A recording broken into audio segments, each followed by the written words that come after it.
Hi everyone, it's Michael, clinical psychologist at Grove Psychology. I'm on holidays, I'm currently up in Geraldton, but I thought I'd do a video just to talk a bit about what we've been talking about our work this week. We've had some really interesting discussions about what would be your definition of a rich and meaningful life. What would that look like? What would you be doing? And it's a really interesting question. I've had some fantastic answers because it's not about winning lotto and what I'll be doing this fantasy life. A lot of people are actually saying, well, I'll be doing the job that I'm doing, but they'd be doing a few other things. They'd be socializing more, or perhaps they'd be following through on some study or some ideas or things like that that I'd really like to do, a hobby that would like to be able to do.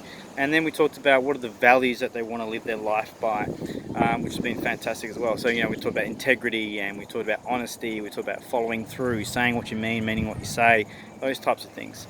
And then we looked at, well, what are the barriers to that? What is holding us back? What's stopping us from achieving that rich and meaningful life? Are we moving towards those goals? Are we moving away from those goals? And I think that's been fantastic conversations that we've had. So it's something that I really want to follow up with a lot of people. And a very simple thing is just to spend about a few moments just to think about, what does my rich and meaningful life look like? What am I doing in that rich and meaningful life? Am I seeing my friends more? Am I making more friends? Am I doing a hobby that I haven't been doing, that I've fallen out of, or that I really, really wanted to do, but I've been reluctant to follow through? Okay, am I living somewhere else? Or have I own my own home if I'm renting, for example? Those types of things. So what does my rich and meaningful life look like? And then what is holding me back? What is taking me away from the opportunity to live that rich and meaningful life? And again, I really want to stress, it's not about fantasy. There's things that are tangible for you. That's why I've really enjoyed some of these discussions that we had this week.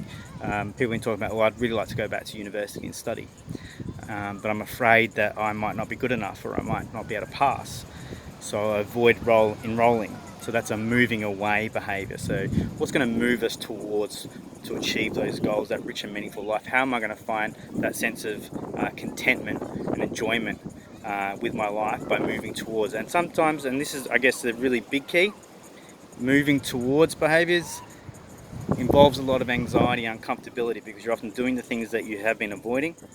So it's challenging. It's not just easy to go, oh, well, I really want to live by the beach, rah, rah, rah. We're talking about difficult things. I want to go back to university, but I'm afraid that I might fail. Okay, so I've got to actually deal with the uncomfortability of enrolling and following through on that. Okay, so we might do some more videos on this coming up, but I thought I'd really quickly touch on that. Hope you're having a great time. If you've taken some time off of the school holidays, I hope you're enjoying yourself. We'll speak soon. Bye.